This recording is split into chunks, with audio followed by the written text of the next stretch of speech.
That was a timely interruption, thank you. Oh, and there's another phone. Right, for those of you just coming in, I've just said if you can turn your mobile phones off or to silent, that would be much appreciated. And there are no fire alarms planned, so if one does go off, please do get up and proceed to the nearest exit. So, the focus of our discussion tonight is the Great Risk Transfer, have we got the balance right? The research looks at the trend over the last 40 years, which has gradually transferred risk away from institutions such as government and employers towards individuals. Now, we'd like to thank the Institute and Faculty of Actuaries, and especially the Scottish Board, of which we have a representative here tonight, for partnering with us on this research. It builds on their previous work from 2020, which began to raise awareness of the Great Risk Transfer. Our research aimed to find out what people's understanding and awareness of the Great Risk Transfer was and their ability to manage the financial risk in their lives. Now, just before I introduce our speakers, a few things about how the event will work. We're recording the session and it will be uploaded to the website afterwards once the subtitles have been added. There will be approximately 40 minutes of presentations and discussion from our speakers before we move to questions from the audience. For the questions, please don't be shy. We always have too many questions we can't get to at the end of the event, so please don't dilly-dally and putting your hands up. Get them up nice and high, straight, right at the beginning, and so we get an idea of how many we have to get through. I may group the questions if there are lots, and it means we can get more through more as we go. When asking your question, please state your name and, if applicable, your organisation, or if you're a student at the business school, the business school loves knowing which courses we've got represented tonight, so please do say what course you're on, because that's also interesting. When we near the end of the event, I've said we'll group the questions, so please don't be upset if yours gets grouped in a mass of questions. Now, let's crack on and introduce you to our delightful guests tonight. John Taylor is past president of the Institute and Faculty of Actuaries. John is an external member of the Bank of England's Prudential Regulation Committee. He's also chairperson of the Scottish Financial Risk Academy Group, a collaborative venture in which industry and academia on a range, look at a range of topics, including risk, climate and cyber risk. He's particularly interested in technology in financial services and has recently helped create a fintech product to deliver financial advice to consumers. He has championed the greater adoption of data science and artificial intelligence in the actuarial profession. Previously, John had several senior leadership roles in the long-term savings industry, including Hymans Robertson, Nest, Lloyds Banking Group and Standard Life. John holds a bachelor's and doctorate degree from the University of Glasgow, as well as a postgraduate diploma from Heriot-Watt University. Following John is Sheila. Sheila is engagement lead at the David Hume Institute. She's an experienced leader and researcher and facilitator in the not-for-profit and cooperative sector. Her focus at the David Hume Institute is on ensuring our work is informed by the widest possible range of people.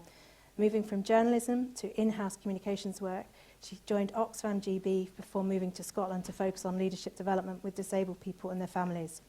She has also been chair of the UK's only cooperative telecoms provider, the Phone Co-op, and was founder-director of the sustainable food and farming organisation Nourish Scotland. Next to Sheila is Owen, Dr. Owen Kelly. It's the first time I've said that, Owen. I'm teasing him because he just passed his doctorate, for anyone that doesn't know. Owen Kelly holds degrees in Chinese, social policy and philosophy all from the University of Edinburgh. He also holds a diploma in Chinese language from the University of Shandong. He is a fellow of the Higher Education Academy. His research interests lie in ethics of corporate decision-making, justice as the basis for corporate ethics, geopolitics and business, Brexit, financial services, philosophy and especially ancient philosophy and business. Before joining the University of Edinburgh Business School in 2016, he worked in government and then in the private sector. From 2008 to 2016, he was Chief Executive of Scottish Financial Enterprise, the representative body of Scottish financial services industry, and he's contributed regularly to public debate on many aspects of economics and politics. So, join me in welcoming our guests, please. And now, John, you can kick us off. Thank you, Susan. And I get allocated the lapel mic, so I get to wander around while I talk. So just take full advantage of that. So thanks for coming along this evening, and thanks to the David Hume Institute for giving me the opportunity to talk once more about the Great Risk Transfer, a topic that I'm very passionate about, because it's really a global trend in the way that society has managed risk, and it's been quite a profound shift over a generation or two from institutions taking a lot of financial risk to individuals taking a lot of financial risk. And it's been so gradual over that time that generally it's not something that's kind of well recognised and understood, but it's been a very significant trend indeed. So a few years ago, the Institute and Faculty of Actuaries decided to step back and look at the impact that this trend had had. And we looked at the political drivers for it, first of all, because it didn't happen by chance. And actually what was the big driver was the political and the free market ethos of the 1980s, where you had Margaret Thatcher in the UK and Reagan, President Reagan in the United States, who were advocating much more for personal responsibility instead of social collectivism. And so that drove a lot of changes through both countries, and indeed probably the wider Western world. And what it meant for the world of work was quite significant. So it was often quite common for an individual to work at the same employer for 30, 40 years, maybe their entire working career, and then retire, and instead of an income, get a pension paid for life by that company. But what the free market ideology said was, well, that's quite inefficient from an economics point of view, and it's better to have a much more dynamic employment market, so people can move from one company to another where they're most needed at that particular point in time. And so it started to undermine this model of a job for life and then a pension. And so what had once been the kind of model for pension provision, something we'd call defined benefit pensions in the old world, where the employer paid the pension no matter how long the individual lived, no matter what happened to the stock market, the former employer had to pay the pension. It then moved to an arrangement where each employer would pay some contributions into a pension pot along with the employee, and then whatever those funds accumulated to at the point of retirement, it was then for the individual to use that pot of retirement savings through the remainder of their lifetime. So that was a very significant change. And what it meant was, whereas a generation ago, individuals didn't need to worry about the stock market moving up and down. That was something for the employer to worry about. But then, now individuals are very much concerned about what happens to the stock market, because it directly affects their pension pot.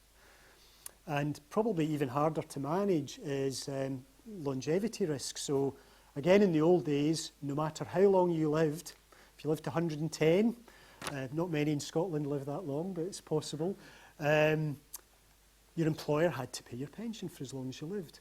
Whereas in this new world, you had to decide how much to take out, because if you lived a long period of time, you were reliant on the single pension pot, and there's a chance you could run out of money. That was quite possible.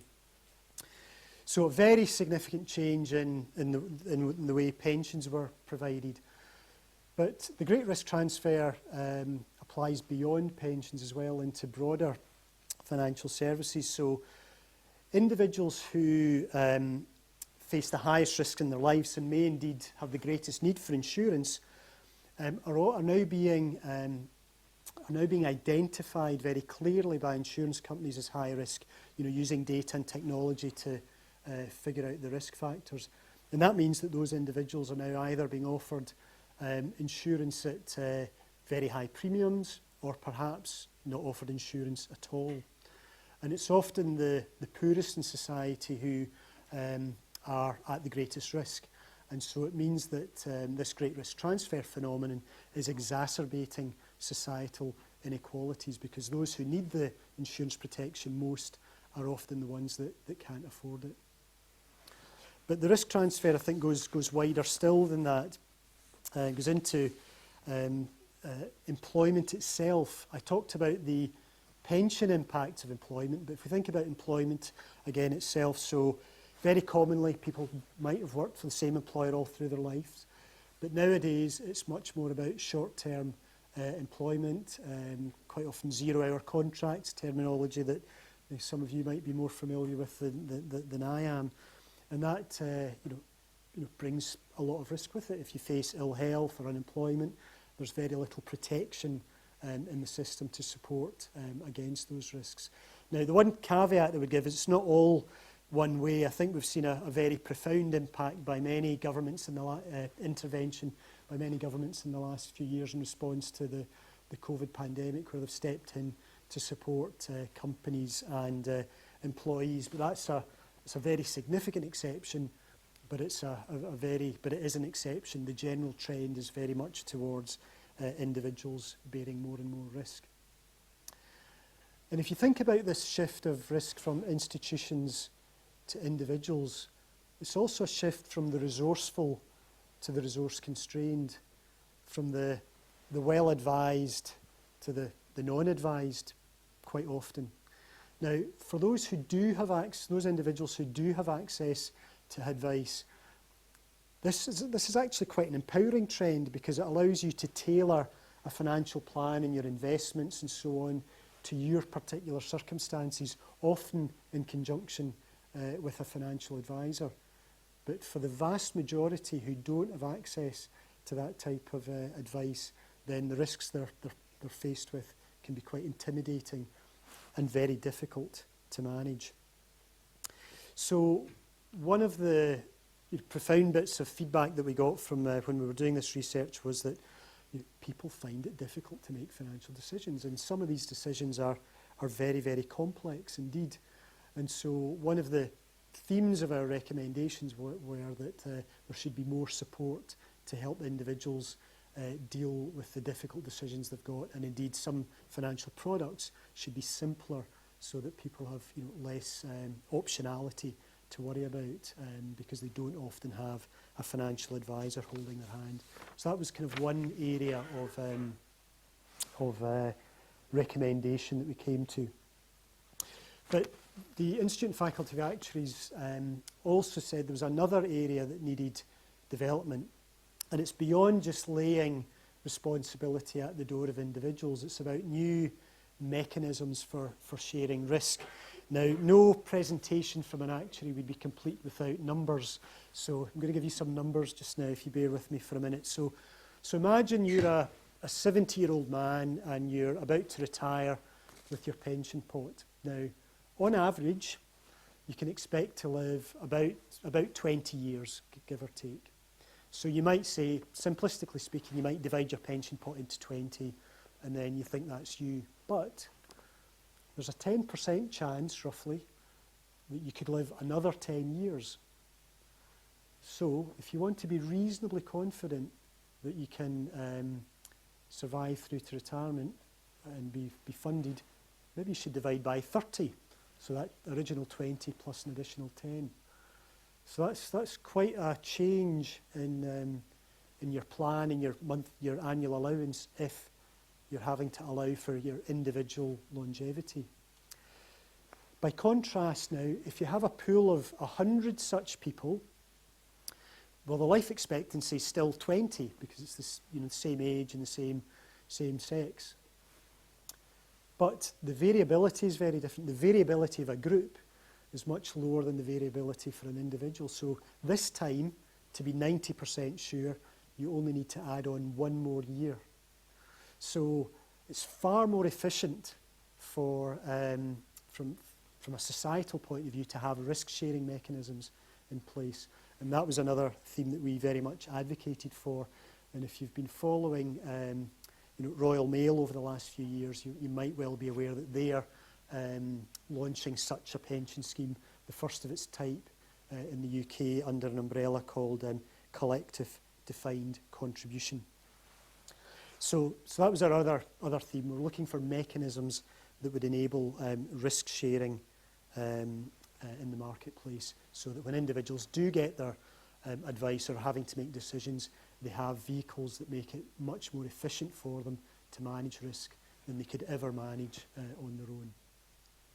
So that's a kind of quick overview of the work that the Institute and Faculty of Actuaries did, and I've been delighted to see the David Hume Institute pick up the baton and really take what could be, you know, an abstract concept and bring it to life by saying what it means to individuals, speaking to individuals who are very much facing the consequences of this great risk transfer, understanding what it means for them, the risk that it means, the emotional impact it has on them, and how they can potentially step through to make more meaningful decisions for themselves. So I'm very much looking forward to hear what Susan has to say, or Sheila has to say shortly, about the impact on individuals. But thank you for listening to me for the moment. I don't know where I'm going now. Is it back over this way? Thank you.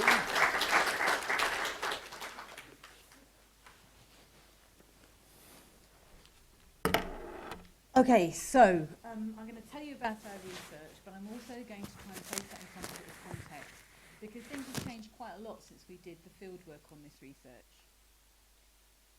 Oh, right. Clicker not working.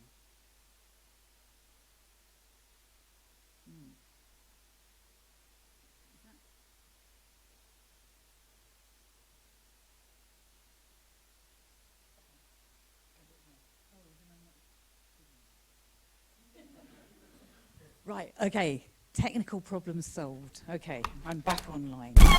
Right, okay, risk then. What is it? It's pretty exciting, right? If you like rock climbing, bungee jumping, driving a wee bit too fast, maybe gambling a bit, or public speaking, you'll know what risk feels like, okay? You get that buzz, you know, cortisol, adrenaline, gets you going. Quite exciting. If you're Theresa May, that was running through fields of wheat, that got her going apparently. And you know what that buzz is? It's these hormones, adrenaline, cortisol. What do they do to you? They cause your blood vessels to dilate. They pump extra blood to your brain so you can think really sharply in a crisis. They help your breathing so you can run away from a threat. They pump blood to your muscles. They elevate your blood sugar levels to give you that extra buzz of energy. And it kind of feels good. That's why we do risky things sometimes, all right? Okay? So now I want you to think about chronic long-term stress, the sort of risks we can't avoid, the sort of things that John was alluding to in his introduction. Because you still get those hormone responses, but they're not as much fun. And they go on a long time, and they actually cause us harm. A person's average cortisol level is 9 times higher when they feel stressed than when they're relaxed, and that has a health impact. Cortisol helps slow down the work your body needs to keep you in long-term good health, because it sacrifices the long-term for the short-term threat. That's what you're doing when you're feeling that buzz, okay? And it's okay if it's occasional and it's temporary, but if it goes on, you may have a problem.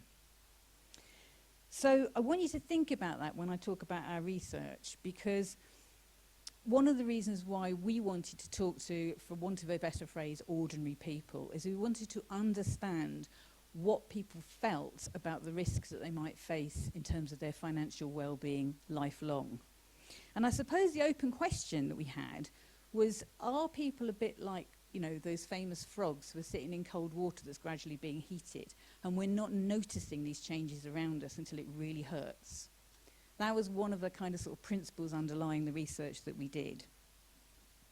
So you've heard John describe this transfer of risks from employers and the state to other institutions as a significant challenge that's not that well understood.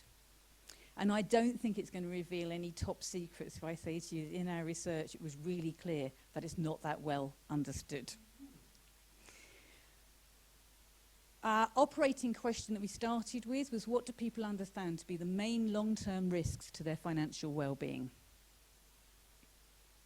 We spoke to 50 people in small groups or in one-to-one semi-structured interviews, and we also did a Scotland-wide population-level survey to try and get that sense of both that qualitative sense of what people were thinking and feeling, and also testing that against a wider group.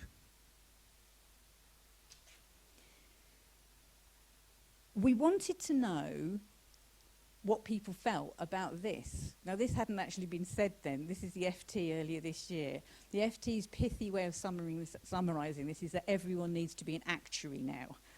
And you heard what John said about these choices. These, you know, it sounds great to have a choice. It sounds great to be able to manage your own financial destiny. Not so great if you don't have enough money, you don't have good advice. And frankly, we spoke to a lot of people who didn't have enough money and didn't have great advice, but we also spoke to people who had quite a lot of money, and they weren't that positive about it either.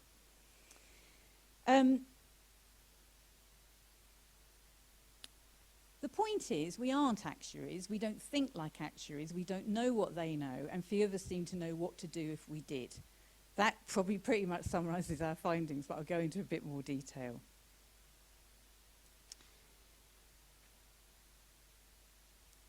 The other really important point is that not everybody thinks we should have to, and not everybody values the idea that they've got choices now quite to the extent that perhaps we've been expected to value it. This is one older participant in the research talking about the notion of the social contract, the post-war settlement in which there's this idea that we're all in this together and there's an absolute need to make sure that everyone was provided with the minimum that they needed. And that idea that the state provides support for all of us together in all kinds of ways, he felt had been steadily eroded. And I can see a lot of young faces in the audience, and it might please you to know that there was a lot of intergenerational concern. Some of our older participants were really concerned about how this shift was impacting on young people in general, not just the young people in their family or young people they knew.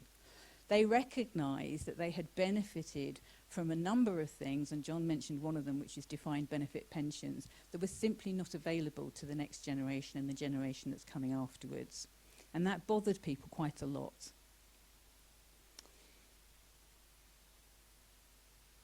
In the original Institute and Faculty of Actuaries work, pensions, work, health and insurance were four themes they looked at. But when we asked people for their front-of-mind responses to what were the issues they thought about in relation to their financial well-being lifelong, they tended to talk about housing, they did talk about pensions, but these other issues, health, work and insurance, people only really spoke about when they were prompted by us, and we asked them specific questions about those areas. They were not front-of-mind things for people, which we found quite surprising. Work, for example. John mentioned precarious employment, what we've tended to frame as the gig economy. When prompted, people did say they thought that was an issue, but they usually felt it was an issue affecting somebody else, not necessarily affecting them. And one of the things I found interesting is younger people in particular who were in rented accommodation would talk quite a lot about the costs of their rent and their concerns about how affordable it was, their worries about ever being able to get on what they referred to as the housing ladder to own their own home. But some of them, on prompting, would say they'd just recently changed jobs or got a new job. Very few of them mentioned the risks they were running at that particular moment should they lose their jobs, how insecure they might be, because there's not much security of employment in those early days in a new job, and there certainly isn't a framework of welfare benefits that is going to make sure that they are totally okay if it takes them a while to get another job. And that's another one of the shifts that older people pointed out, that people are more vulnerable if they lose their employment than perhaps they were some time ago. People didn't seem to notice that or mention it. Insurance was rarely mentioned without prompting. Now, that doesn't mean it's not an important issue. I think what it tells us is it's quite a complex issue, and people often don't understand it. I mean, I'm an older person. I've got 2 grown-up kids. At one point in my life, one of my children broke the law in a fairly trivial fashion. I went to renew my lovely cheap house insurance and suddenly was denied house insurance because I had a criminal living in the household. Now, she wasn't an arsonist, she wasn't a thief, you know, she hadn't done anything really, really terrible, but suddenly I couldn't get what I thought of as affordable house insurance. Now, that thing about how risk is assessed on quite an individual basis suddenly hit me right in the face, or rather right in the wallet. And these things are quite big when they happen to you, but I think quite invisible when they haven't happened to you, and you don't necessarily know what risk you run. One of the things I found fascinating when I prompted people on insurance was people who lived in rented accommodation often were completely unaware whether they had any insurance for their possessions or not. If they knew that they hadn't, they believed they could replace everything quite easily and the insurance wasn't worth it. And I kind of imagined if they'd really totted up the value of their phone, their laptop, all their clothes, their bedclothes, did they really know how much it would cost to start again? It was intriguing that those risks weren't really thought about or pushed to one side not surprisingly for some people, in favour of just managing day to day. There were, as I've sort of indicated, significant generational differences in terms of the approach to whether the risks that we have to manage are visible, invisible, reasonable or unreasonable. And older people tended to perceive that there'd been some kind of shift. Younger people, they're just breathing the oxygen of today. You know, that it is just how we are. There were not a lot of questions asked about it. Now, due to the time constraints this evening, I'm not going to talk about all the areas of risk in any detail. I will talk a bit more about pensions and housing than I will the other issues. But actually, that also reflects what people had to say the most about. In our population level survey, only 45% of people were aware of the need to make choices about how they invest and when they access their pension. That's quite a worry. John has already described why that matters.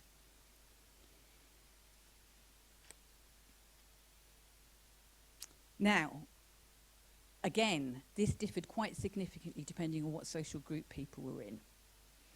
So those people in the C2DE groups who are likely to have the lowest income, therefore likely to have the least wealth stored up for retirement, were far less clear about this notion of what they might have to do than people in the higher earning groups, ABC1 groups. So that's something to bear in mind, particularly in relation to what I said at the beginning about stress and its impact on you.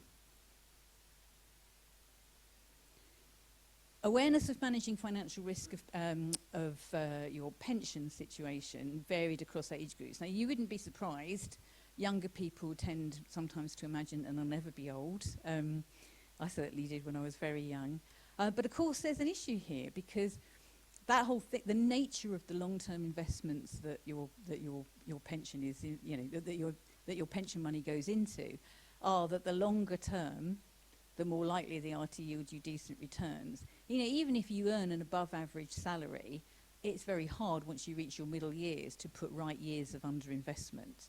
So the mantra is the earlier you start, the better off you're likely to be. You might add to that, the earlier you start paying attention to those investments, the more secure you're likely to be. But it's quite clear that less than a third of people are really aware that they might need to do anything. And that's right up to 34, which is, frankly not that young when you start thinking about your whole life term.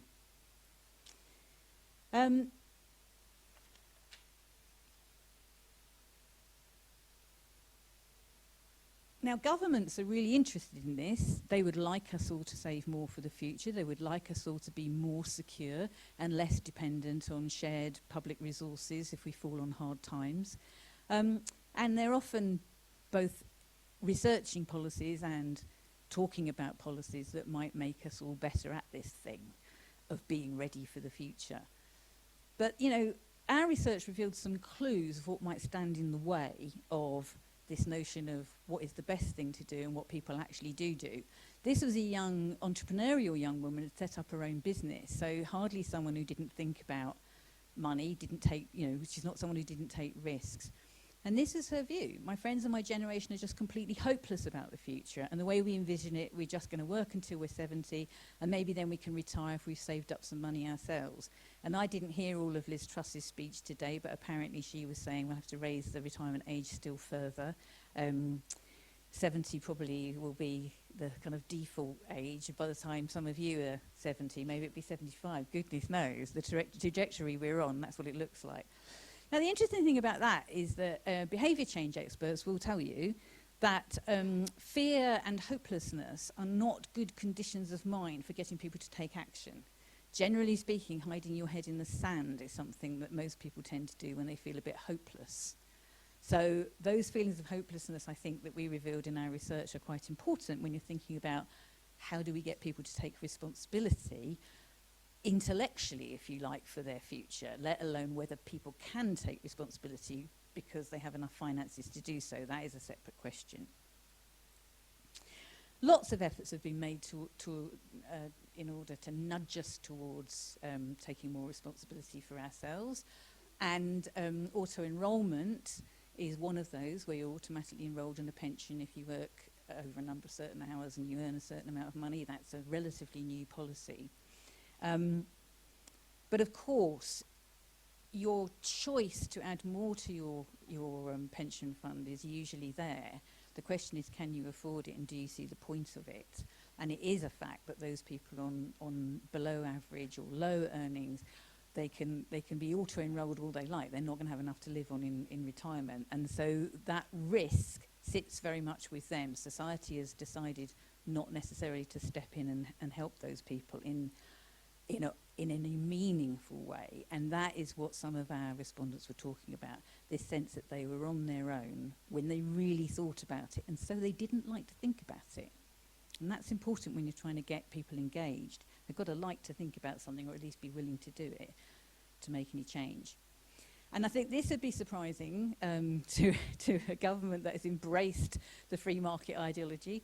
52% of people in our survey said that the government should be entirely responsible for ensuring that everybody has a decent standard of living in retirement. I feel we're a way off that at the moment.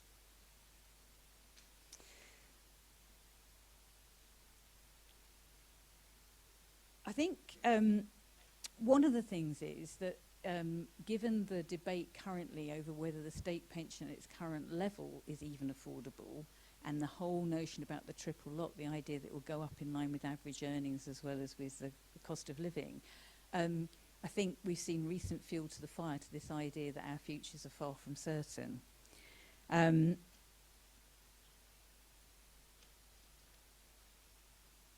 However, there was one thing that most of the participants who either said this unprompted or were prompted to reflect on it believed would help them be more secure in the future, and that was owning a home. When we probed on what people thought was secure about that, what they thought was, when you own your own home, you can't be evicted at a moment's notice. So you know where you're going home to every night. If you get into financial difficulty, you've got a bit longer to sort things out.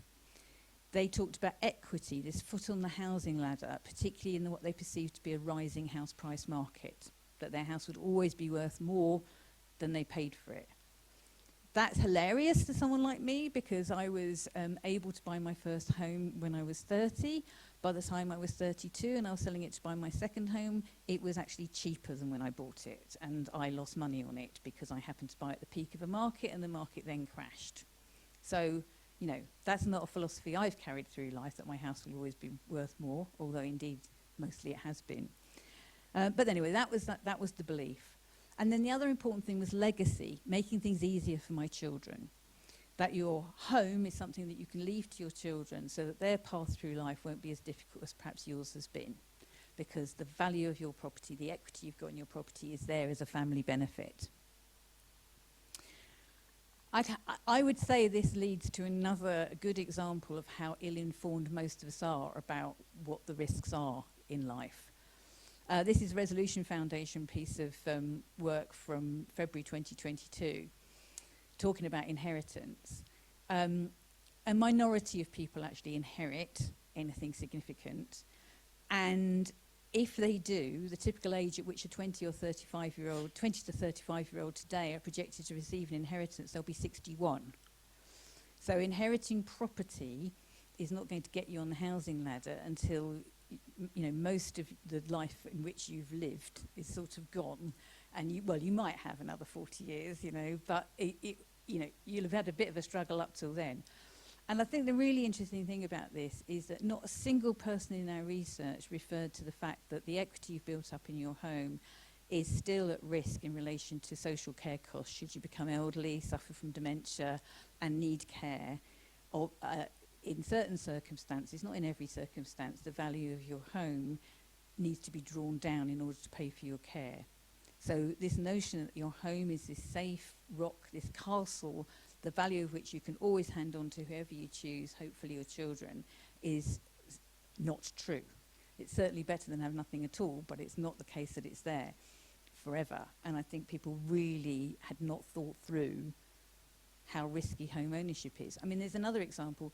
If there's a catastrophic blow to household income and you live in rented accommodation, there is still a housing benefit system. It's imperfect, but you will get some cover for your rent, depending on where you live. There will be a proportion of your rent that's covered.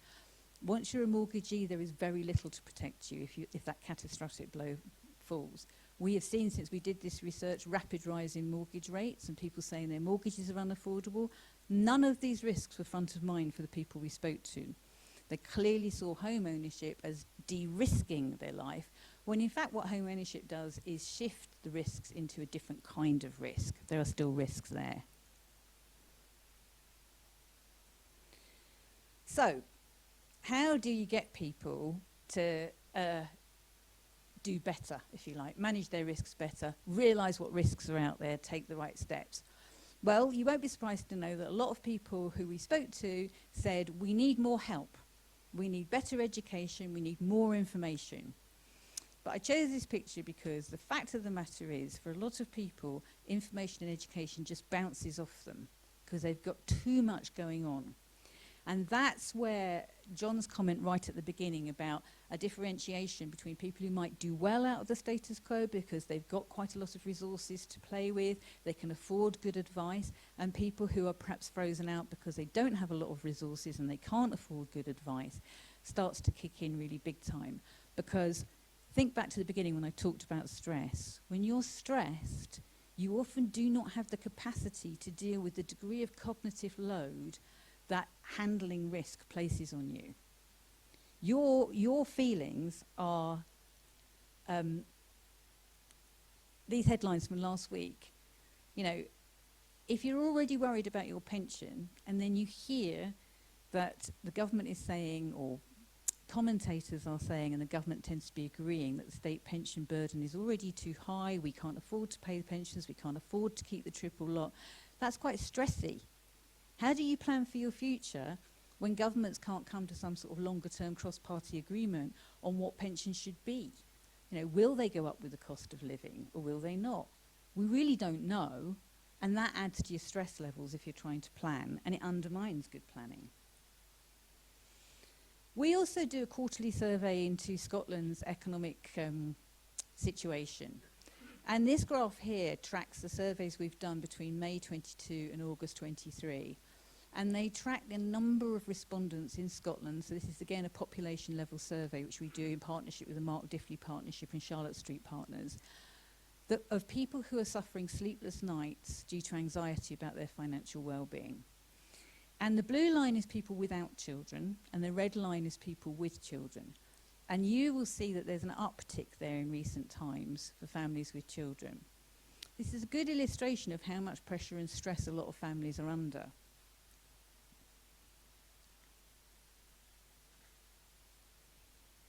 Once we're under that level of stress, our capacity to absorb information and to take the relevant actions is really diminished. A single parent in our research talked about a saga involving the breakdown of a central heating boiler. She was living on welfare benefits. She was extremely poor. She talked about the complexity of the help that's out there, of trying to work her way through this maze of organisations and people who are supposed to help someone with a young family who couldn't heat their home. She talked about almost giving up because it was so difficult to kind of grab the threads and follow the trail to find this help. She said it was hard to think straight. And that's what you'll hear from people under high levels of stress. You know, it's hard to think straight. So if you can't think straight, how can you absorb information, no matter how accessible and good quality that is? I also heard from a young woman who was in her first job after leaving university, and she talked about the level of her rent being a real strain on her income, and how every trip out of the house felt like a sort of minefield. How much money could she spend that day? How many bills did she have outstanding? How much food did she have in the cupboard? This feeling that every day she had 100 minor decisions to make before she could even focus on this new job that she'd got or the future. And that is the life a lot of people are living. And since we did this research, obviously there's been the huge dramatic rise in inflation and the cost of living, and we know that more people have been scooped into that category of just not really being able to manage in a way that gives them that brain space or that sort of relief from stress in order to actually think long term to make really good decisions. And the important thing to remember about information is that people are not empty vessels being ready to be filled with information. They've got ideas and thoughts about what are the right things that pre-exist. And we heard from people who talked about, for example, they decided not to invest in a pension, they were going to put their money elsewhere, completely unaware that when you invest in a pension you get a tax benefit from HMRC, and you wouldn't if you invested elsewhere. So that sort of lack of knowledge that kind of sometimes butts up against what might be the best thing to do. So real kind of confused picture about what people thought they should be doing.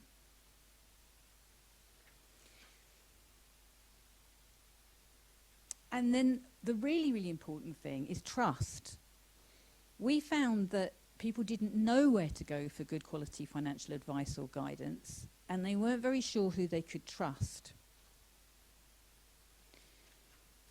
I've got the figures here because I think it's really important that so only 30 to 34% of people trusted government sources of advice. That was Scottish Government and UK Government, which I found a little bit upsetting and shocking because there is some good quality advice coming out there from government. And only 21% trusted financial services companies. And the reason given for that was if they've got a product to sell, how trustworthy are they was the question. And that's very interesting to me. I've worked for a number of organisations where financial services have wanted to do their sort of environmental, social, government benefit work by investing in good quality advice for people. But if the name behind it is not trusted, that advice won't be taken. That's the point of it. So who did people trust? They trusted Citizens Advice Bureau, an organisation that struggles for the money it needs to deliver its services every day of the week. They also trusted local governments who ran advisory services. And that's quite interesting that their local council was more trusted than national government. So when we came to think about recommendations, one of our key things is if you're trying to invest in the provision of information and advice, invest in trusted providers. Don't invest in those providers that people don't trust. You know, there's no point trying to build up trust. This is an issue where the information needs to get out there quickly. And it won't surprise you to know that 34% of people said the cost of financial advice or guidance prevented them from seeking it out. So those people who understood that going to friends and family, and a lot of people said they get most of their advice from friends and family, but even as they said it, they would add a subtext, which is, even though I think they probably don't know what they're talking about. Now that makes them sound stupid, right? But they're people they trust. So they went to them because they trusted them, and then they thought, I wonder if they even know that much more than me. But it still was the number one source that people went to. Family and friends, what should I do? Should I have a pension? Should I buy a house? What should I do? They kind of knew that they needed to go somewhere else, but they thought that wherever they went, it would be either expensive or it would have some kind of strings attached. So there was a real problem with people not seeking out advice that's there.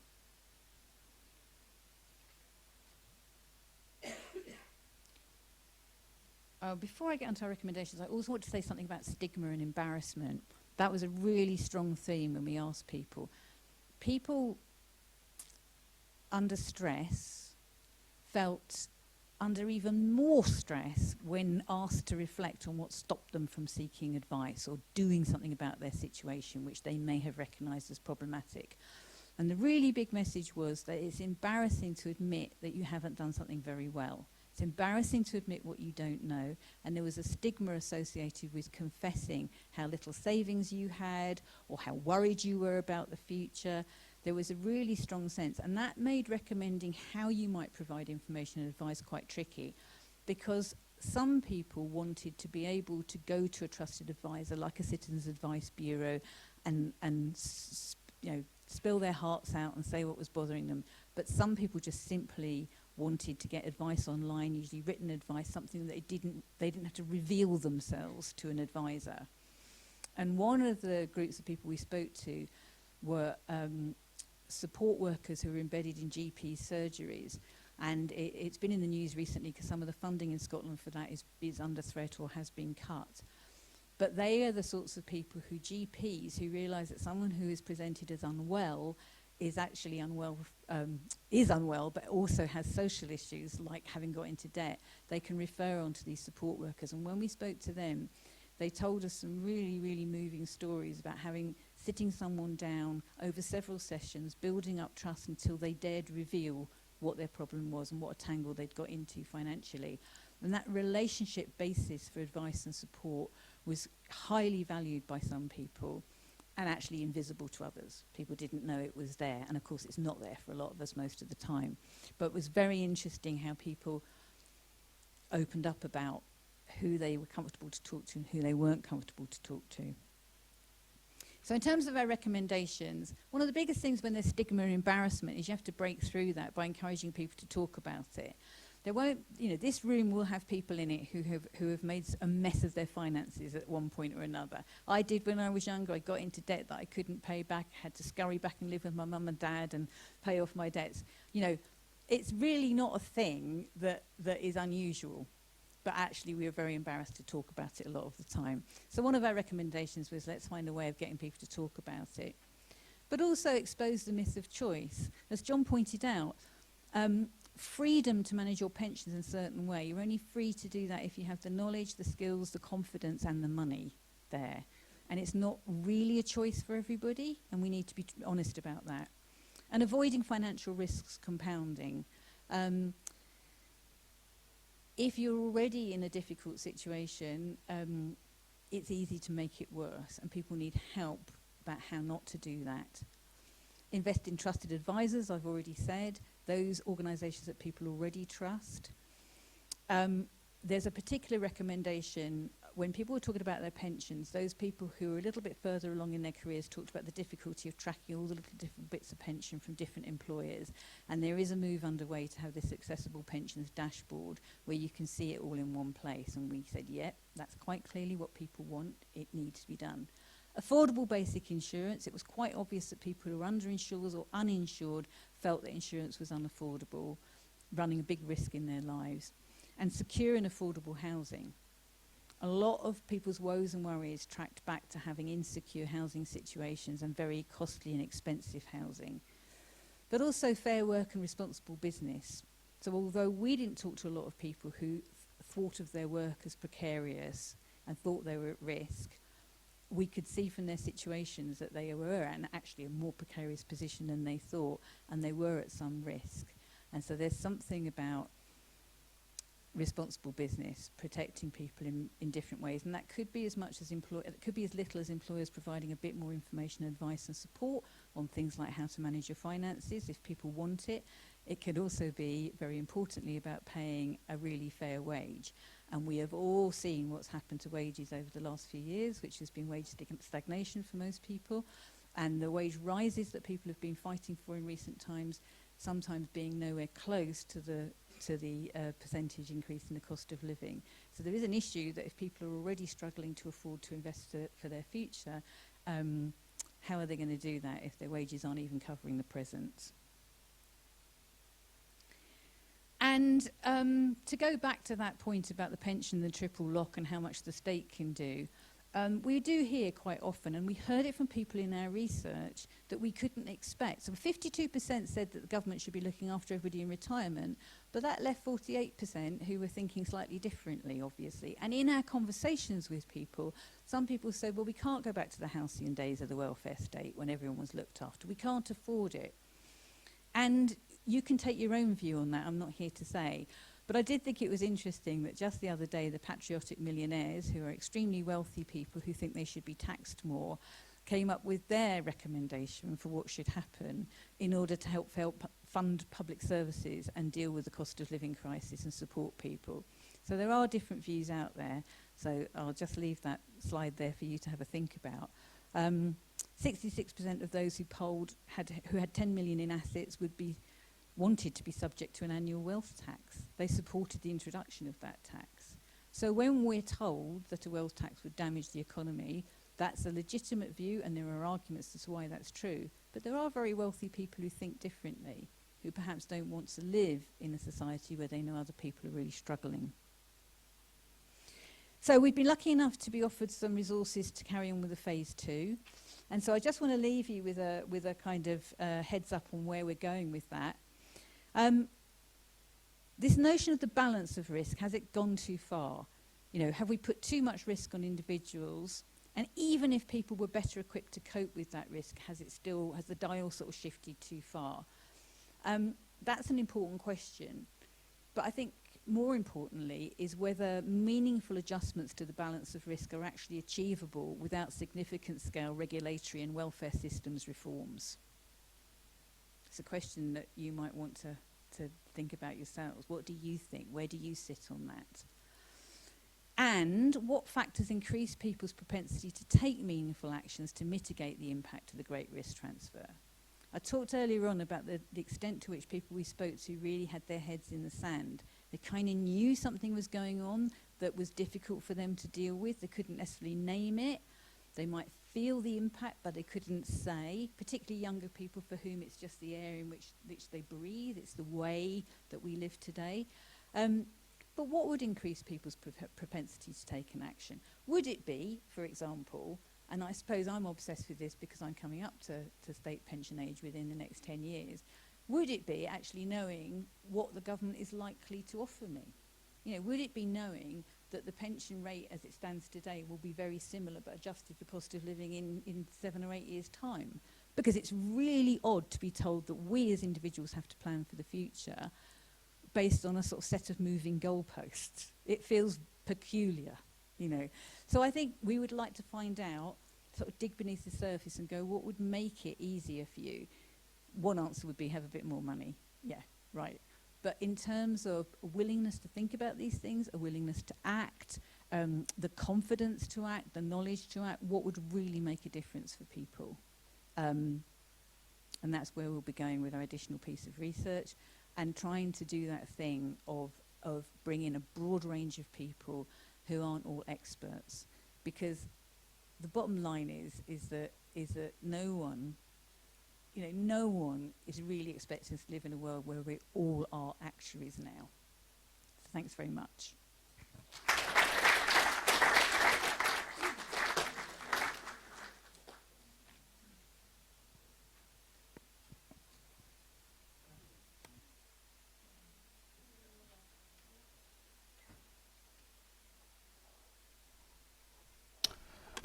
Hello everybody, good evening. I'm Owen Kelly.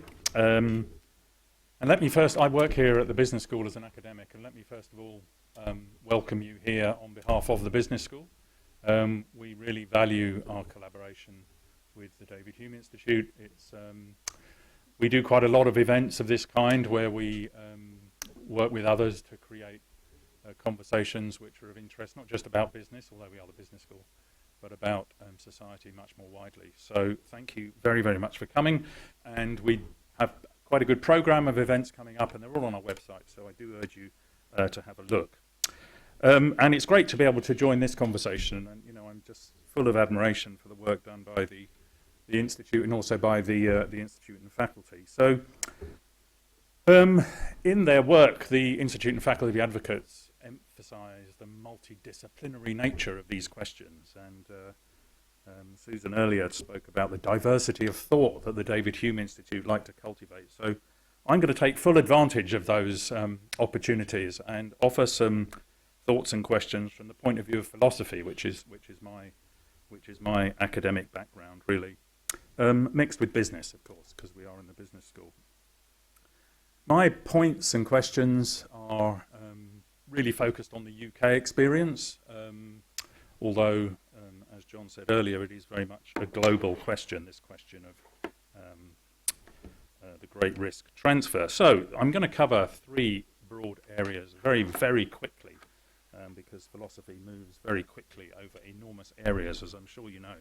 And these three broad areas are justice, something we don't perhaps talk about enough in the world of business; freedom, another huge area of philosophy; and a couple of questions that emerge for me anyway from financialization, which is mentioned in the reports that have been done as a really significant aspect of all of this. So forgive me if some of this deals in metaphysical concepts, but it's an example of a different way of thinking, which is what the David Hume Institute is all about. We've had a huge amount of really incredibly valuable and insightful empirical work, analysis, interviewing people, but I'm going to talk from a more philosophical perspective. So I'd like to start with justice. As I say, justice is rarely invoked in discussions of commercial or business affairs. Generally, in business and in commerce generally, we talk about ethics, we might talk about compliance with codes and rules. But very few people, never mind very few philosophers, argue that justice is not in some way essential to all humans and to the good human life. And since business is part of human life, and human life is an essential part of business, it must be part of business too. So when I was reading this material and thinking about these topics, I thought, is this great risk transfer an injustice? And if it is, to whom is it an injustice? There are plenty of examples of how it's unfair, how it's unequal, and we've heard some of them already, intergenerational, as well as between those who are well provided and those who are not. But is it unjust? There's a fantastic video, which if you haven't watched it, I really recommend. I think it's on the Institute and faculty website by an academic counterpart of mine, I suppose, in Australia called Myra Hamilton. And it's absolutely brilliant. It's about 20 minutes or something. And she refers to the idea that taking on risk is seen by some as part of the natural moral order. And this is based on the view that people should be more self-reliant, and I think John spoke about this in his introductory comments, and they should take more responsibility for their own situation.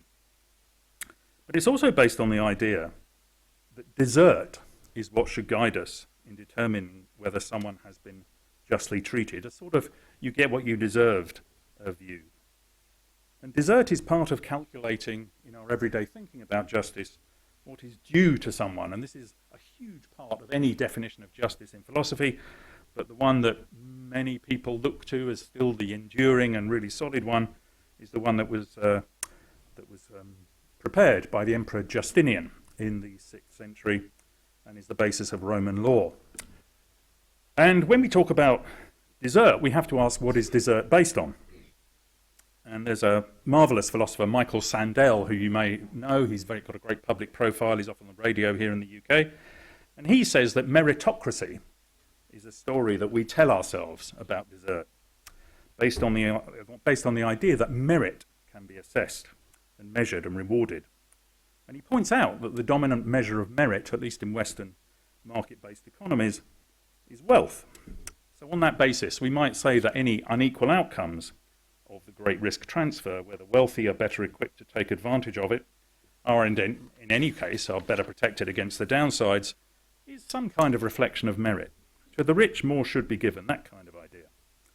But Sandel, in his brilliant book, The Tyranny of Merit, which, again, I really, really recommend, he draws out the failings of meritocracy as a measure of actual merit. And it's worth remembering that although lots of people talk about meritocracy, I mean, it's a very popular phrase, you hear politicians use it all the time, the person who came up with the word, a philosopher called Michael Young back in the 1960s, he actually created the very word as a challenge to show it, to sort of point out that the idea of meritocracy is flawed. And as we've already heard, I think really interestingly from Sheila, the bearing of a risk is a harm in itself. The people who are on the end of this, the risk transferees, I suppose we might call them, they didn't look for it, and it's fair to say they're unsettled and discontented by it. So for something to be considered an injustice, according to the Emperor Justinian, the definition of justice that I'm using, which still stands up, as I say, as a working definition, there must be an agent, there has to be an actor. We never complain that the weather is treating us unjustly because we don't generally think that it's something that there's someone responsible for doing things. That's not the case with the great risk transfer. There are agents, there are people who've done it, and they're identified, if they're not named, in the various research pieces of research we've heard about, and their governments and their companies and their regulators. So I want to suggest that there's been a big dose of injustice in all of this, and perhaps that should figure more prominently in some of the conversation.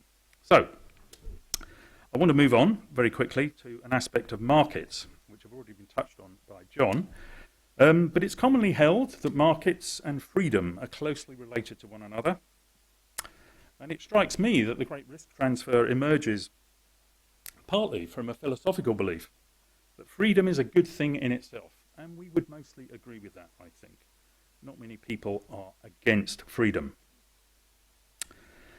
But also the proposition, the really foundational belief of people like Reagan, Thatcher, others, I'd go so far as to say that it's really a commonly held view, which is that markets create a theatre within which freedom can be exercised. So that markets, because they allow the free choice of things, they add to the good for humanity. They're part of the public good because they create this theatre. And we're familiar with the idea that free markets buttress free societies. But in the case of the great risk transfer, as we've already heard, this freedom is, for most people who are affected, just an abstract concept. They just don't have the capacity to enjoy the freedom that it's given to them. So another big name from the annals of philosophy, Immanuel Kant, one of the absolute giants of moral philosophy.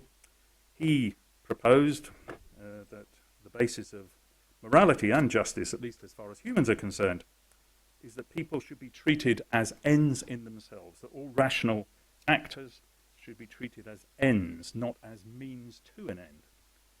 But because of the asymmetry in the market that we've already heard about between knowledge and expertise, and it's highlighted again in the work by the Institute and faculties, consumers, I think, are being used as means and not treated as ends. They are being used as ill-equipped participants in a shift away from the collective towards the individualized. Now, recommendations have come forward that this should be addressed, but companies, I think, following government, political, regulatory action, have acted in their own interests and not in those of the customers. There are many ways of making money as a financial company in this individualized world. And why should we expect them to do otherwise? They're companies and it's their job to make profits. But as I say, consumers are being used as means and not as ends. And I think Immanuel Kant would have something to say about that. Finally, and I'll be really quick, there is a reference in the various reports we've heard on to financialization. Financialization is a well-recognized phenomenon. Professor John Kay has written fantastically on the topic. But I just want to highlight 2 points, one of which has already been touched on. The first is that financialization, this phenomenon where the whole of society, all of our relationships become couched in financial terms. And actually, Susan asked if I would make reference to Aristotle, Aristotle makes a very cute observation, one of many he makes, that the real value of money is that it makes things commensurable. It means you can create some kind of relationship between the pile of shoes made by the shoemaker and the house that that person might want to buy. So financialization is this wholesale couching of everything in financial terms.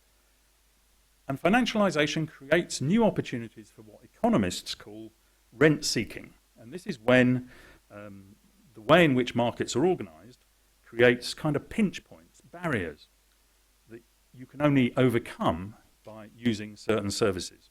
And the rent seeker interposes themselves in this way. A great example, I think, at the moment, and I think we've already had a reference to it, is credit scoring. Credit scoring companies, I sort of marvel at, actually. Because of big data, they've created a business where they sell their services to the big credit providers, and just like I fear Sheila with her house purchase, they use these the data that they hoover up about all of us to say to credit providers, yeah, look, we'll tell you how creditworthy someone is, we'll tell you stuff.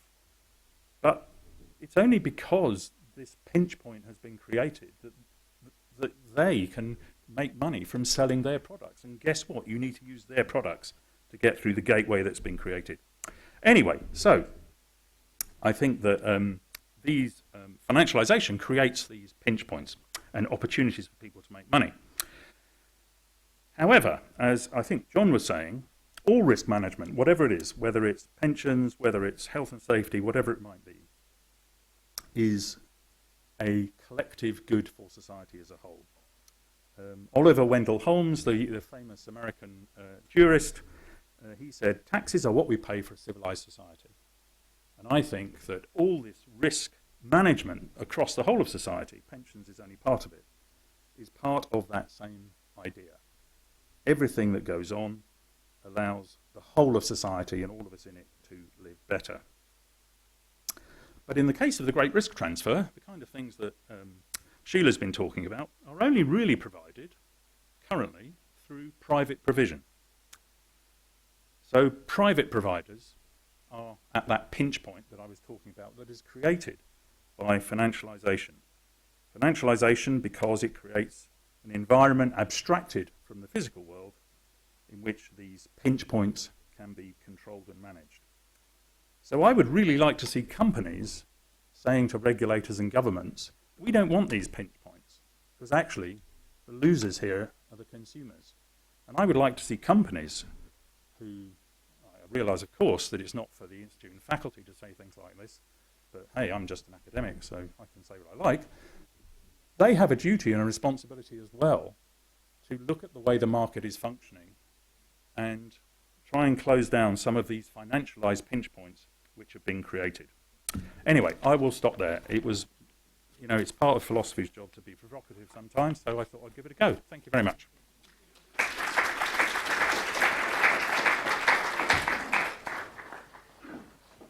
Wow, what brain food is all I can say. Thank you, all three of you. That's fantastic. Right, we are behind where I thought we'd be, but I didn't want to tell anyone to hurry up. Yeah, that was so, my fault. Sorry. yeah, it was. But we'll let you off, Sheila. So we will have a microphone going round. So we'll go straight into questions. I won't do any warm-up or any of my questions because the floor is now over to you. The discussion from the audience is as important as the discussion we've had from our speakers today. So I've forgotten your name. Alex will get you with a microphone. Wait till your microphone is there, and then please say who you are if you're happy doing that, and give us your question. We will need to squeeze them together, hopefully. So hands up. Come on, everybody. I can see two there. Can we take those two together? Hello, my name is Maggie. I have a question about kind of where the Great Risk Transfer came from. I know you mentioned governments, politics, and companies in themselves, but looking at the origins, are there ways to kind of mitigate the Great Risk Transfer from moving forward in actionable ways right now? And then does that happen from looking at where that started? Thank you. And the gentleman behind you? Malcolm Oliver. I suppose my question is in the same sort of vein, that one of the things that's been completely missed out in this discussion of the risk transfer is the impact of politics. When I was young, politicians just got on with the job. Now we have opinion polls every other day, and you see short-term knee-jerk reactions like dangerous dogs, or Martha's Law, or in my view, the shameful way in which refugees are being treated. But go back to the risk transfer. It wasn't only a matter of philosophy. It was first of all a thing called Maxwell, in the way in which the Daily Mirror pension fund was plundered. That brought in regulation which said pension funds have got to do things differently. It brought in the regulation that pension funds couldn't have more than a 5% surplus, whereas before that some of the better pension funds were having 40 to 50% surpluses, which they had in the background to even out the troughs with the peaks. And you've also got this where now anybody who's making their own pension arrangements is very, very, very strongly advised to put their money into something which is safe, which is probably earning not much more interest than a high street bank easy access savings account, rather than taking a balanced risk themselves. And that philosophy of don't take chances, it's created and contributed to this whole problem, I think. Thank you. Alex, we'll come back down to the gentleman in front in a minute. Can we take those two? Who wants to start? Do you want to take the Great Risk Transfer one first, John? Yeah. I've got. I think I've got a microphone as well. Is it still switched on? I think so. Yeah, Yep. can you hear me okay, everyone? Yeah, great. So to your sort of first question there about the factors underpinning it, I think there are probably a number of different themes at play here. So we have certainly touched on the political philosophy of the 80s that's kind of been a strong influence behind this. I think as the gentleman then discussed, regulations played a role here as well. So, and I think well-intended regulation has had unintended consequences. And what I mean by that is when employers started offering pensions, it wasn't a big cost for them. And then regulation came in and said, well, you've got to protect your employees by indexing the benefit, making sure it rises in line with inflation. Those that leave an employer, they can take a pot with them, and so on. And all this regulation added cost onto employers to the point where they said, actually, I'm not going to do this anymore. That's not my business. So I think regulation's a factor. And then I think the third one, discrete factor to bring to bear is technology that allows, risks to be pinpointed at, individual levels. So, in the old days, if the three of us were going for home insurance, we might all have been charged the same because it was very difficult to distinguish between us.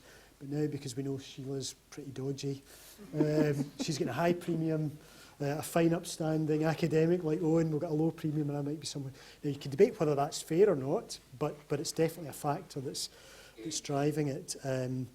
Now, the harder question is how do you arrest or reverse this? And to be honest, I'm not sure you can go back. I don't think employers in particular will ever fund pensions to the extent that they've done in the past. But I think the best we can do is the areas we talked about, try and help consumers manage the choices and understand the ones they've got. Try and offer them simpler products, not complicated ones that allow advisors to seek rent by helping people navigate through complicated products, and offer risk-sharing structures that I think can be empirically shown to be more efficient than leaving individuals to manage it. I think those are some of the ingredients that will help mitigate some of the effects, but I don't think we can go back to the post-war era entirely, even if we wanted to. Owen, do you want to take corporate plundering? I was thinking of when you mentioned Robert Maxwell and the regulations that came in afterwards, but they didn't stop Philip Green doing something similar many years later. No, that's right, and I think it's a really good question. I do agree that the sort of philosophical origins come from the whole free market ideology and the idea of individual choice and all of those things, and there are arguments for that. But we're probably all really familiar with them. But the other kind of sort of thing that I think was a bit of a push was actually the financial crisis, partly because we're probably familiar with it. In 2008, we had this huge financial crisis, and in the West, there was, as many people have said, it's not my phrase, we saw a huge socialization of risk and privatization, in the other direction. And so you then saw, and I think this did have, John, you may have a different view, I don't know, but I think this had a big cultural impact across the financial services industry because it did introduce this idea of, the phrase people use is moral hazard. I'm not sure it's all that helpful, it doesn't really explain it, but basically the idea is that, the state, the taxpayer, ultimately, public money of, other than private money, will sort of come in behind. And so that the attitude to risk, at least it strikes me at that sort of very high institutional level, was also affected by that. So, but I would also say that, and this is, I risk another sort of slightly philosophical point. You're absolutely right to mention Maxwell and all of that. But what also sits behind some of this is the expectation that I think has become really, really ingrained, and this comes through financialisation of society, that we are all entitled to see our savings grow by more than inflation. It's one thing to say we should be protected against inflation, but most people, I expect a bit more than that, and that general expectation is, again, it's an aspect of financialisation. Going back to my point about desert, we don't really deserve that because we've got a lump of money, it should grow in value, but it is a very culturally ingrained thing. So I think that's another factor that sits behind this. I just want to say a couple of things about in response to John, whether employers are likely to or can be persuaded to take on more responsibility in relation to pensions or not, I think we have to consider the unintended consequences of where we've got to. So people who can't afford to retire, when we've got a law that says no one can be made to retire, are gumming up businesses already. You know, people who ought to be somewhere else because they've reached an age and a stage where they'd be better off doing different things will be clinging on to work. So employers have a problem there. So it's not just the person who's at the sharp end who has a problem. And then the other thing is, you know, I was referring to levels of stress. The NHS being gummed up by poverty and therefore stress-related illnesses is not in anybody's interest, and there's a cost there to be borne. And in the same way as businesses that perhaps sometimes resent the taxation that's placed on them while they're busy benefiting from an educated workforce and motorways and goodness knows what else that helps them to operate, need probably to have a think as well, I think, about those health costs that come from people not being very well looked after.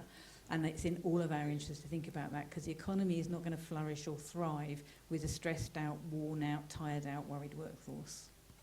Thanks. And the gentleman with oh, there's two together there, and then we'll come to the two ladies here. Thank you. My name's Patrick Ring. I was just wondering whether you were talking about has the shift gone too far, and should it be moved back? I'm wondering whether that's the wrong question. And perhaps the question should be what actually are we trying to achieve? First of all, I mean, there's risk, right? Kind of risk everywhere in relation to this. And it seems to me we've gone from a situation where perhaps with the welfare state, we saw that was the government, responsibility there. Then the shift from defined benefit to defined contribution, that was kind of employer towards the individual in relation to this. And now we're kind of shifting back slightly. We've got automatic enrolment, so that's slightly the government maybe perhaps trying to help people there. And is that the government starting to get more involved there in some way? There's evidence to suggest that people think there's almost a kind of endorsement with the government if you're going into that. The government is approving that. The collective defined contribution schemes, is that in a way trying to either have the financial services sector or employers more involved in relation to that? So I think my kind of question would be is,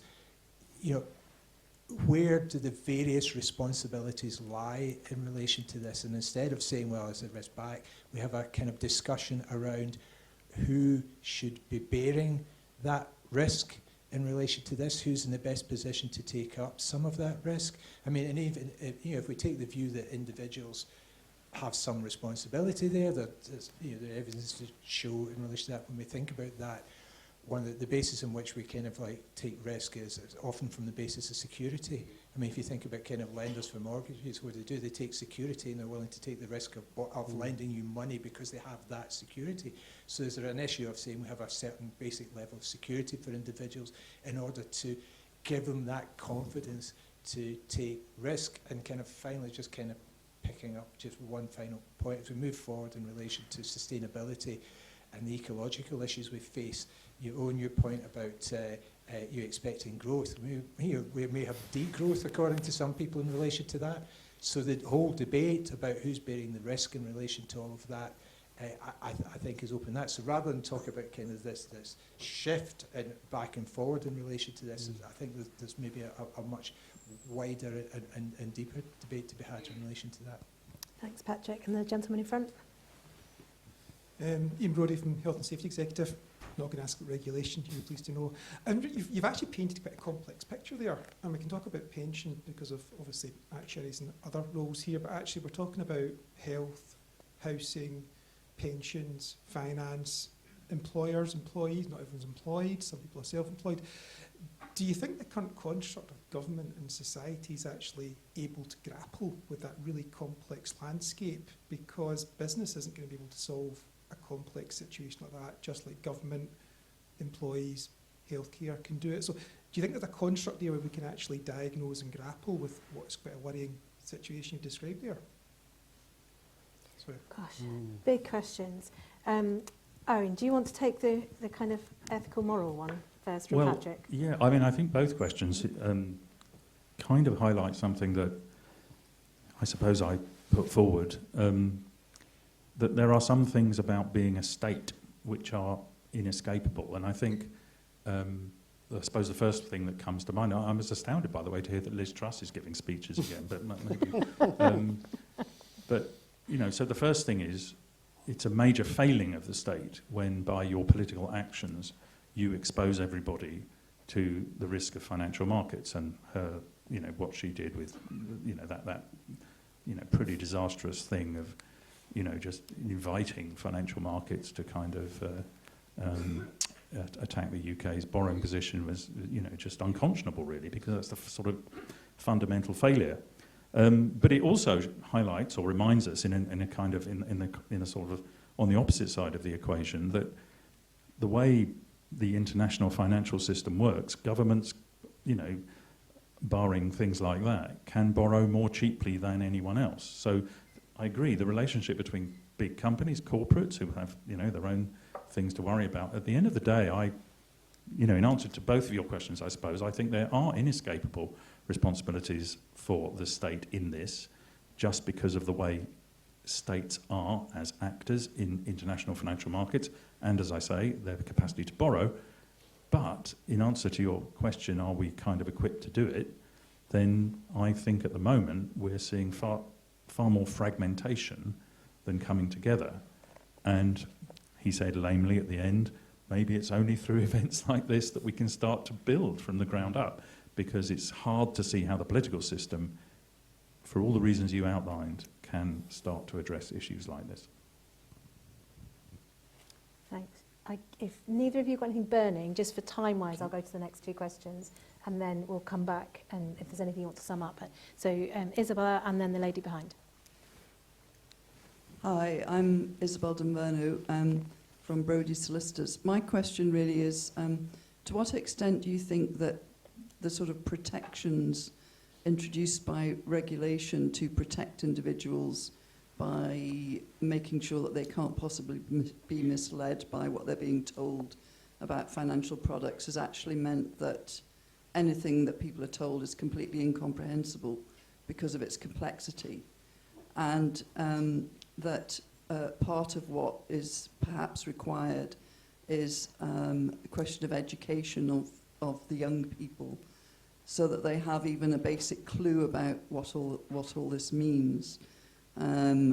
Perhaps the schools and universities should be increasing the amount of time that's spent on just saying to people, you know, there is this thing called a pension, and if you start it young, it's much better, and there are tax breaks, so it's better if you know, blah, blah, blah, whatever the message might be. But anything is better than nothing, really, isn't it, in terms of pensions? But if people are just put off because it all seems far, far, far too hard, then obviously, you know, that's not a good place to be.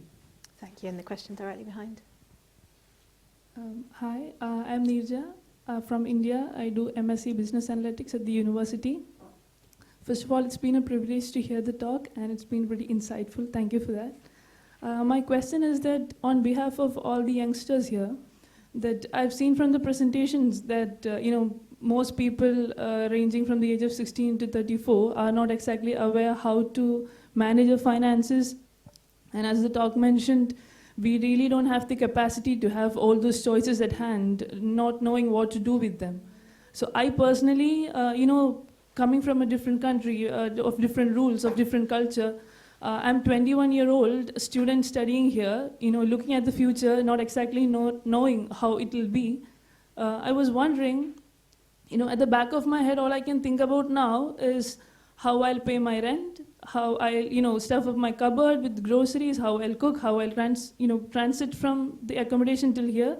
So I was actually wondering, what is that right age to plan about the future? As in, when I should actually, you know, think about pension and housing, because at this particular moment as a student, I'm honestly unaware, and I don't know what to do, to be honest. I don't know what to trust, whom to trust, what kind of things to follow in my, you know, pathway.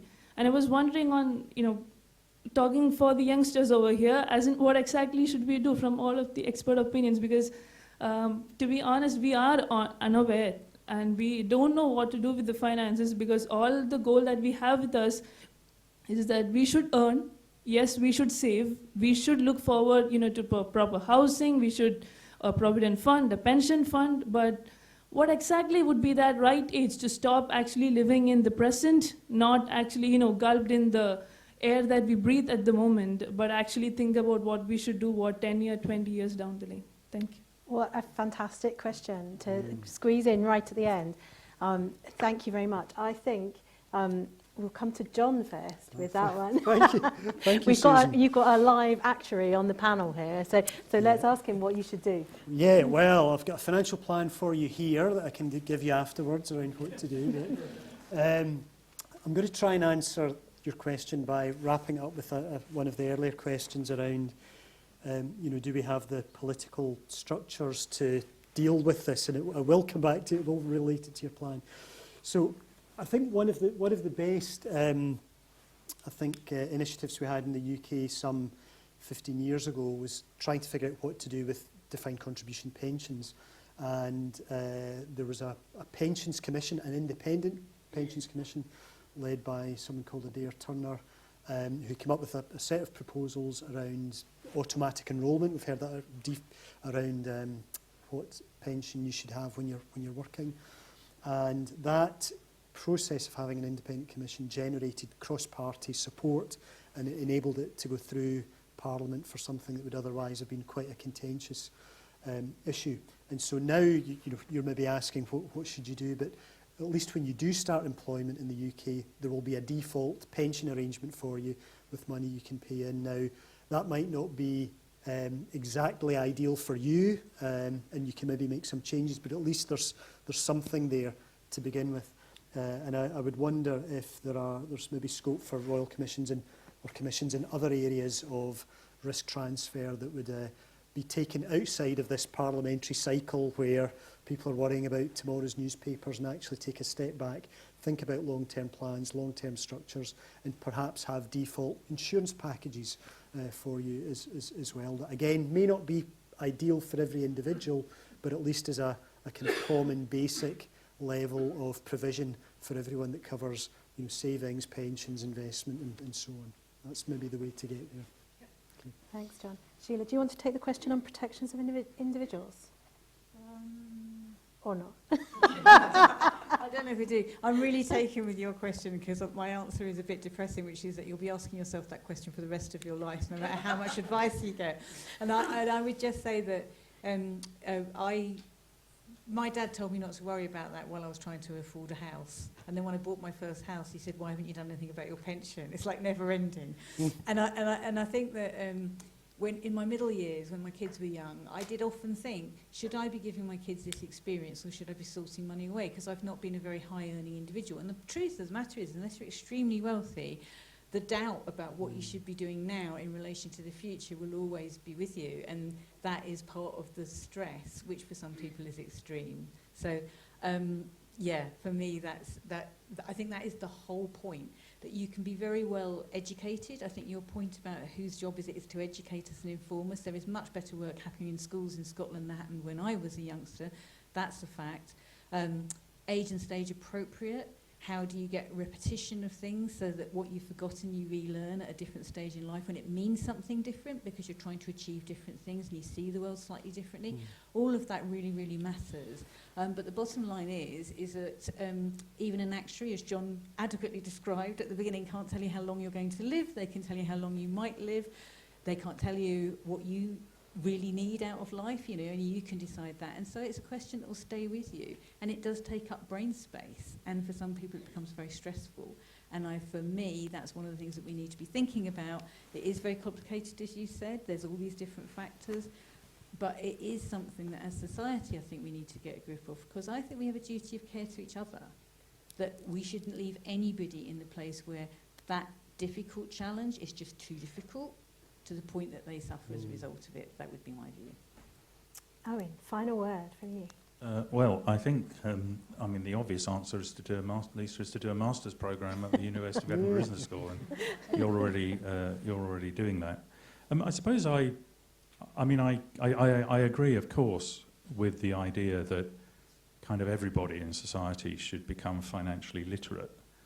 On the other hand, we have heard, and we kind of know, and you know, you're doing a fantastic high-level master's program. You know, finance is complicated and difficult, and that's why people need to be highly trained, you know, to be good at it. So I wonder whether we're not perhaps asking too much to imagine that everybody can become a financial expert. We don't expect everybody to become an expert in very many other things. So I suppose I'm suggesting there is a real balance, and of course the word balance is very prominent here, between knowing what questions to ask but knowing what the answers are in the world of finance. And I think people understanding what are the right questions for me to ask, but still having access to people who know the answers, I think that's a more realistic goal than everybody becoming their own expert. That would be my own thought.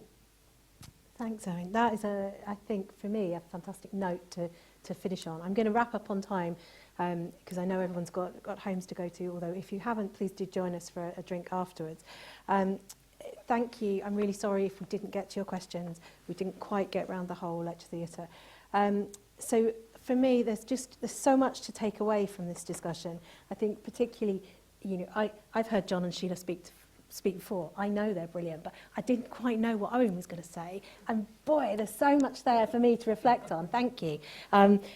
You know, putting it in the context of you know, ancient Rome and all sorts of whistle-stop tour of philosophy, that's yeah, so much to reflect on. So I'll highlight, if you've enjoyed the discussion today, we are back again in the business school on the 30th of October.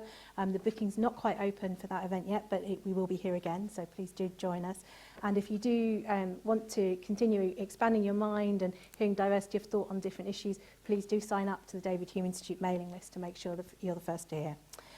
Please remember, as a charity, we can only continue to bring you original research and free events as a result of donations.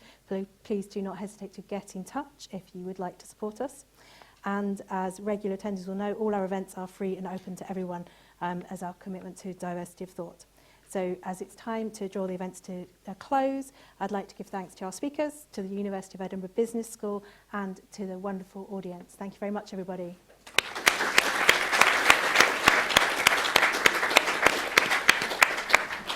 And do join us for a drink now, if you can.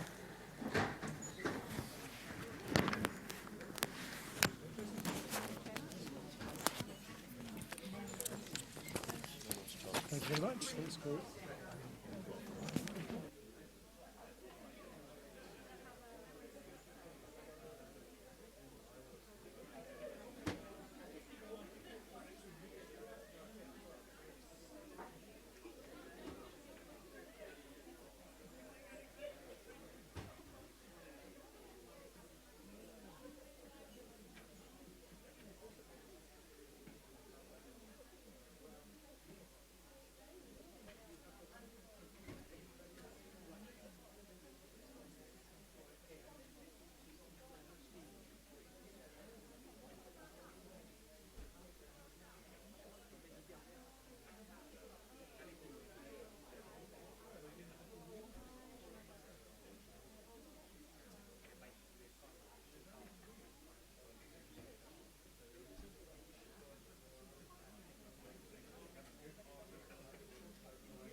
Thank you so much.